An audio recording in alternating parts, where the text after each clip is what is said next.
Hi, I'm Joshua Pendergraft. I'm here with Michael Carpenter, the owner of the Rooster, and he has some friends here with us. Tell us who these guys are. Well, this is my buddy Cletus, and this is my assistant Alice. And they ain't talking. Alrighty. So, Michael, why don't you tell us a little bit about how things are going?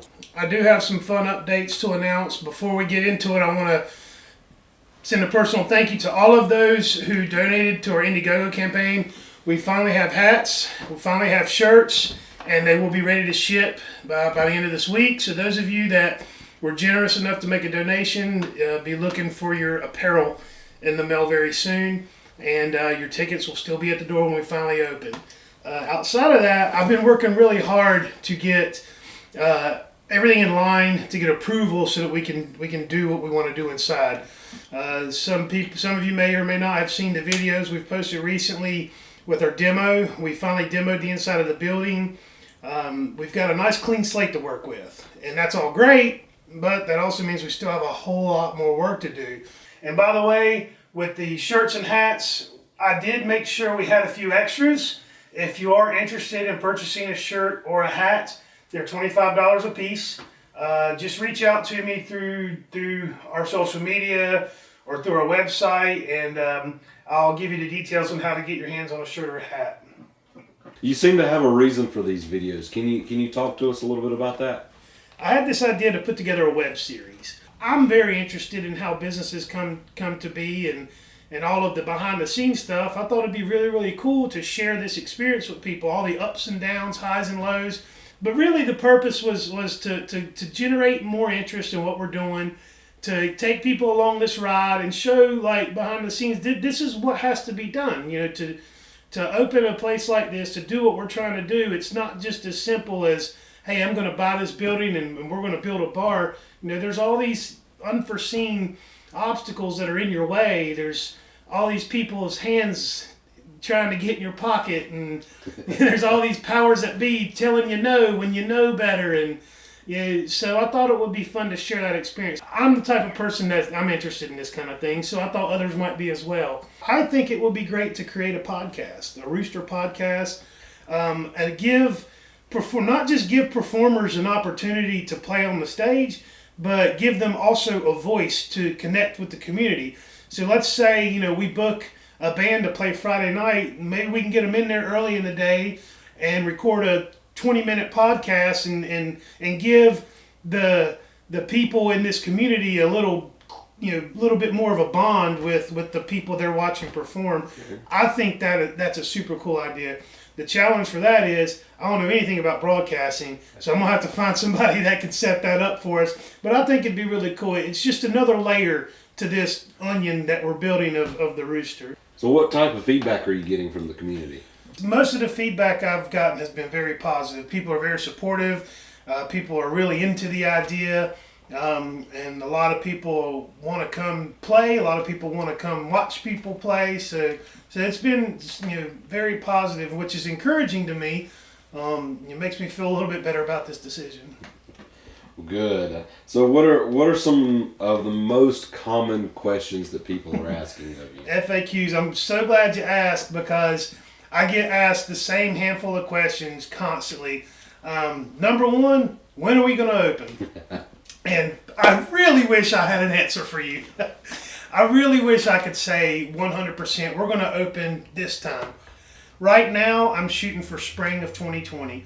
If we can be open sometime in the spring, that'd be great. I know it's going to take 2 to 4 months to do construction. A lot of artists have reached out and said, when can we get on your calendar? When can we come play your stage? And believe me, I want you on the stage. We just can't start booking until we know when we'll be ready to open.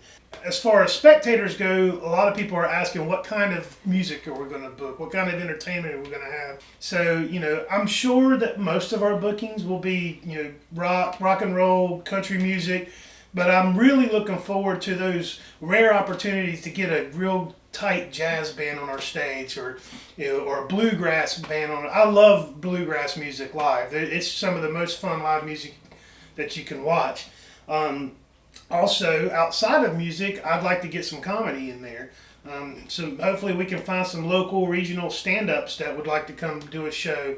I've had a couple conversations with people about having an improv group come in and doing an improv night. Personally, I love the idea. I think if we could do some sort of residency once a month with an improv group, I think that's something we can build into something that could be big. Probably the next most question I get asked is, are we hiring?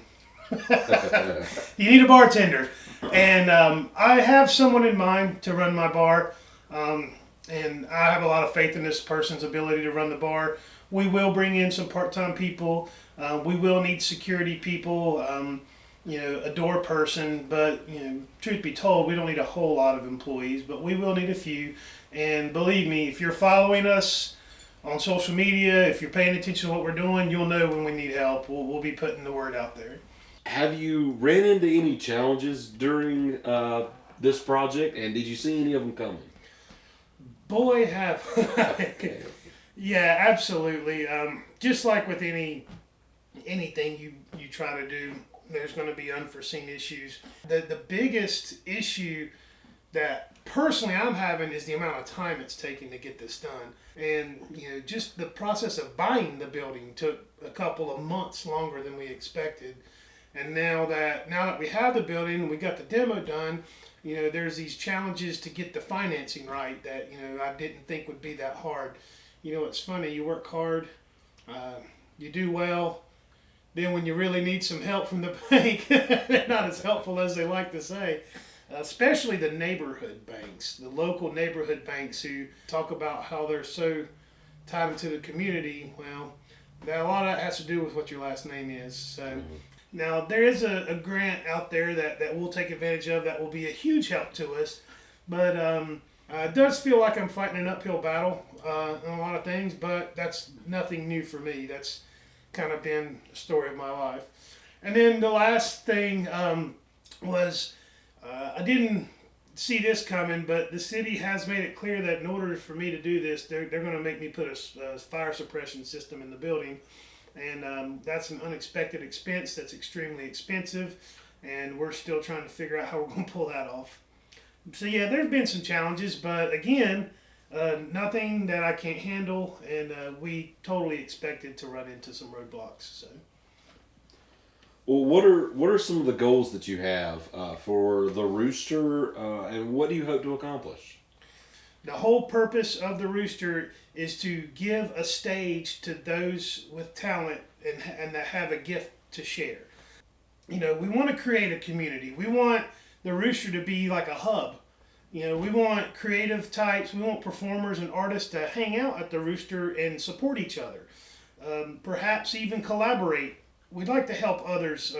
Holy Angels in Belmont and Webb Street School in Gastonia are two organizations that need all the help they can get, and those will be the organizations that will benefit from any type of fundraisers we're able to throw. So that's another big goal, is to give back. So Michael, you haven't said much about the name The Rooster.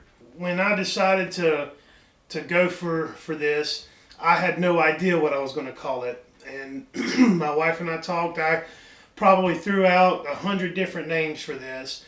And my wife was like, well, why don't you just name it after one of your favorite songs? And that got me thinking. So then I had another 100 names of 100 favorite songs of mine. And ultimately, I landed on the Rooster for a couple of reasons. One is, when I think back to 13-year-old Michael Carpenter and why I have such a passionate love for music, Alice in Chains was a big reason for that. Their music just hit me the hardest back then. The name is paying tribute to the band Alice in Chains, but even deeper than that, the song The Rooster is about Jerry Cantrell's father, who was a Vietnam veteran. And the subject matter of the song is about, what it's like for a guy in that time to go fight for his country in a senseless war and then come back home and be spat on, and just the experience his father had given his life to his country, and then, the repercussions of that decision. So the song does pay homage to veterans, to service members. And the name for me not only does that, but also pays tribute to one of the reasons why I'm here now doing this. Without my love for a band like that, and without my love for their music, the Rooster would never be a thing. Well, Michael, was there anything else that you wanted to share with us while we have you here? Go to our website. In the top right corner of every page, there's a link to join our mailing list.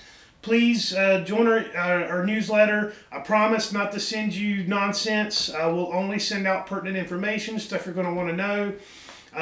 Number two, probably most important, if you're an artist, if you're a performer, if you're an entertainer of any kind, go to our website, go to the booking page, and fill out the form. This will allow me to add you to our database, and when we're ready to start booking shows, we'll be reaching out to everyone who does this, and we'll start filling up our calendar and putting together some cool shows.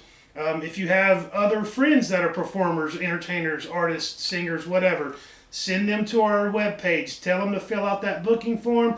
We want to get anyone in this area that's got a gift to share. We want to give you that opportunity to share it here in Gaston County.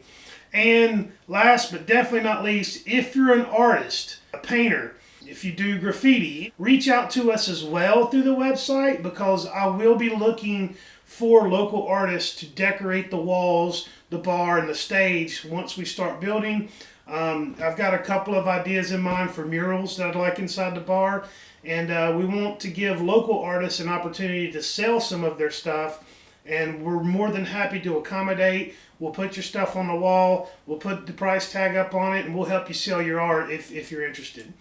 Outside of that, keep watching, keep following, like, share, follow, all that cool stuff. Josh, thanks for taking the time to talk with me. Hopefully you're enjoying our journey and you'll stick with us. Say bye, Cletus. Bye, Cletus.